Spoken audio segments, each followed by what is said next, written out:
18. novembrī Latvijas valstī 107 gadu dzimšanas diena. Un 107 izcili Latvijas cilvēki mums stāsta par to, kas viņiem ir Latvija. Man sarunas biedri tukumniece Dzinta Rabkeviča, ilgus gadus vadījis Tukuma slimnīcu, bet viņi šeit ir aicināti, tāpēc, ka viņi ir ilgus gadus bijis audžmāti daudziem Latvijas puikiem. Izstāsti, kas tev ir Latvija?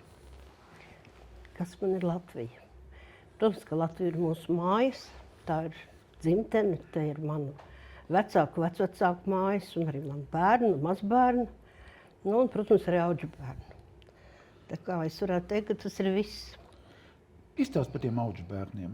Kā jūs divi cilvēki esat uzņēmušies vienmēr paņemt jaunus puikas un audzināt viņus līdz skolas beigām vai patiesībā visu mūžu? Nu jā, tas iesākās varbūt pat tīri nejauši.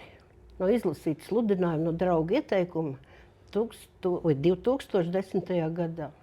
Parēķinājām, cik jau tas ir ilgs laiks, tie ir 15 gadi patiesībā. Un tad, sākot ar pirmo bērnu, kuru mēs adoptējām, viņš ir pilnībā mūsu bērns. Līdz pārējiem pakāpeniski vakarā sēdēju, gribēju saskaitīt, cik ir mums izgājuši caur ģimeni ārpēc 19 gabali. No tiem viena meitene tomēr. Un jā, puiši pamatā mums ir lieli iemesls tam.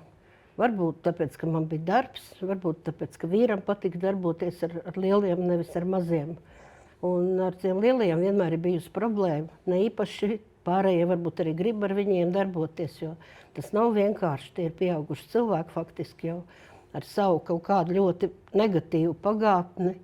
Un viņiem ir, ko mēs gribam iedot. Tas ir iemaņas darbam, iemaņas dzīvei, iemaņas varbūt arī attiecībās, uzticēšanos. Un ja man atnāk no skolas, piemēram, pastāsta tiešām pa sirdību to, ko pastāsta, tad es domāju, mēs esam arī varbūt draugi vairāk pat nekā māma un bērns. Un tur vienmēr ir jābūt tā robeža, kur ir robeža, ko drīkst darīt un ko nedrīkst un cik tālu var ļaut. Cenšamies nebūt tādi birokrātiski, cenšamies būt saprotoši, jo viņi jau nenāk no kaut kādas vieglas vidas. Viņiem katram ir savs stāsts. Kāpēc viņi ir palikuši šī dzīvē vieni, kad viņas vajag kādam adoptēt vai pārņemt? Es domāju, ka iemesls mēs varētu redzēt ļoti daudz.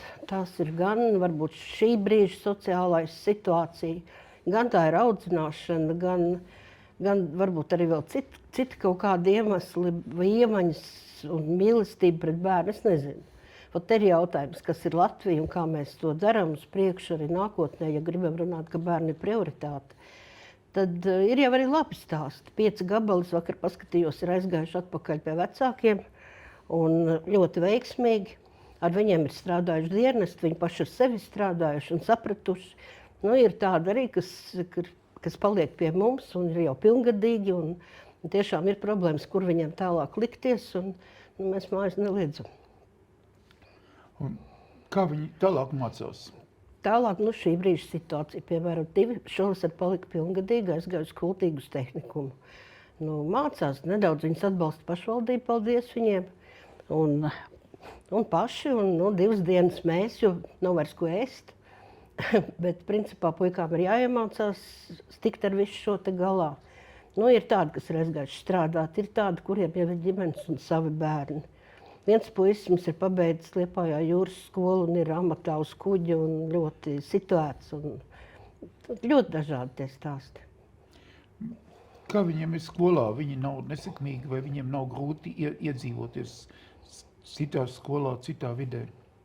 Ir sekas jau mēs redzam, protams. Tā ir nelaimīgā matemātika.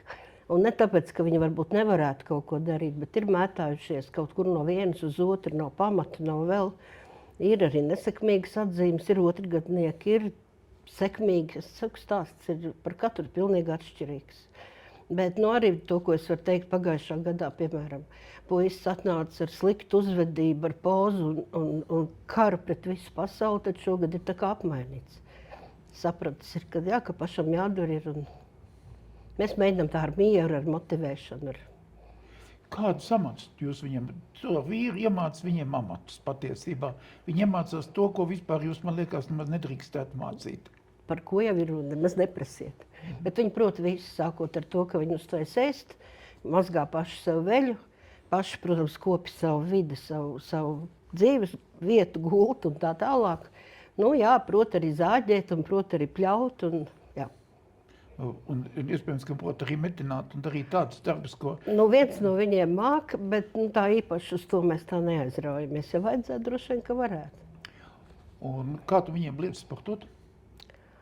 Sportot, nu, mājās ir gross, kurš reizēm cieš no sportošanas. Nu, tad viņi paši, cik tādi īpašie sportisti mums nav, ir pamēģinājuši, komandās nepatīk, vairāk viņi paši savā starpā. Jā, iet arī uz Porziņu, mums ir Tukumā laukums, iet uz tādām publiskām vietām, kur bumbu var paspēlēt. Bet, nu jā, Bet jūs... medaļnieku nav. Bet katrā ziņā es zinu, ka tu, piemēram, uz hokeja laukumu viņus tomēr ved. Nu, mums ir halle, jā. Un viņi iet, tu viņiem nopērci slidas? Un... Nē, tāds posms arī bija. Tas ir iziets, tas mums vairs nav, bet ir maksas pakalpojums, var iznomāt un paslidot. Jā. Un hokeju uzspēlēt. Un hokeju uzspēlēt. Izstāst, vai valsts pietiekam atbalsta šādu te ģimeni, kas izmisīgi mēģina izpildīt valsts funkciju? Šis ir diskusija jautājums, protams, pēdējā laikā ļoti aktuāls, jo īpaši nav mainījies nekas finansējumā. Un, man ir jāsaka par sevi, mums ir lieli puiši un ar 50 eiro sen jau vairs nevar nopirkt, kur pasarg Dievs tagad ziemas apģērbu un visas tās vēlmes, kādas viņiem gribētos tāpat kā pārējiem visiem. Ja man nebūtu alga vai tagad pensija, ir ļoti grūti. Tā kā tas ir svarīgs jautājums. Vai Latvijā šādu ģimeņu ir pietiekami daudz, vai jūsu skaits iet mazumā?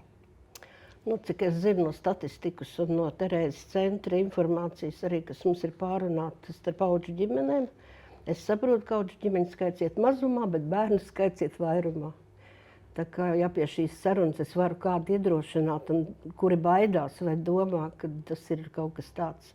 Nu, protams, tam ir jāpatīk, ir jābūt iekšā un jāmīl bērni, bet nevajag baidīties kļūt par audžu ģimeni. Kaut kā tā. Vai visi tavi puiši, kas bija atnākuši pie tevis, vai viņi visi nav iemīlējušies tavās meitās? Ja arī ir, tad nesaka. Ah. Ja arī ir, tad viņas māsas, tur nav varianti. Varbūt ir, nezinu. Nu, jā. Es tev pateicos par to darbu, ko tu dari Latvijas labā. Tas ir ļoti nozīmīgs. Tas ir vairāk nekā viss pārējā kopā. Lai tev ļoti labi veicās un tavai ģimenei un taviem audžu bērniem. Paldies. Paldies.